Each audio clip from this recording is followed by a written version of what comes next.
The four-cycle engine, one of the hardest working machines on the planet. Reliable, diverse, useful power in a compact package. Carefully designed and precisely manufactured to exacting tolerances, the Briggs Stratton four-cycle engine leads the world in production and quality. In overhead valve engines, the valves are positioned above the piston. The camshaft moves the valves through a tappet, push rod, and rocker arm. Overhead valve engines provide more efficient combustion by allowing the air-fuel mixture to spread more evenly throughout the combustion chamber. Now let's take a look at each of the four strokes and the components of their operation. Four elements are required in an internal combustion engine to allow it to run. Those elements are air, fuel, compression, and spark. Air and fuel enter the engine through the carburetor. It's the job of the carburetor to supply a mixture of air and fuel that will allow proper combustion. During the intake stroke, the intake valve between the carburetor and combustion chamber opens.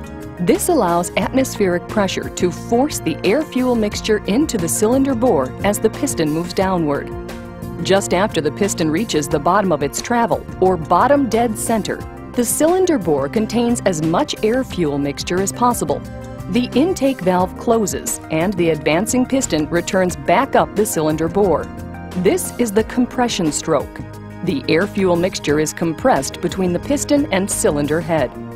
When the piston reaches the top of its travel, called top dead center, the air-fuel mixture will be at its optimum ignitability point. A very high voltage is created in the ignition coil. The spark plug enables this high voltage to be discharged into the combustion chamber. The heat created by the spark ignites the gases, creating rapidly expanding superheated gases, forcing the piston down the cylinder bore during the power stroke. When the piston reaches bottom dead center again, the exhaust valve opens.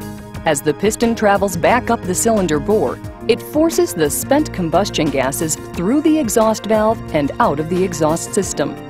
As the piston returns to top dead center, the exhaust valve closes, the intake valve opens, and the four cycles repeat.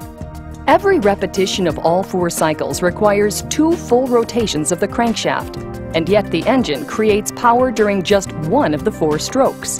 It's the flywheel that keeps the engine turning throughout the 4 cycles. Momentum from the power stroke is transferred to the flywheel during the power stroke. This inertia keeps the crankshaft turning during the exhaust, intake, and compression strokes.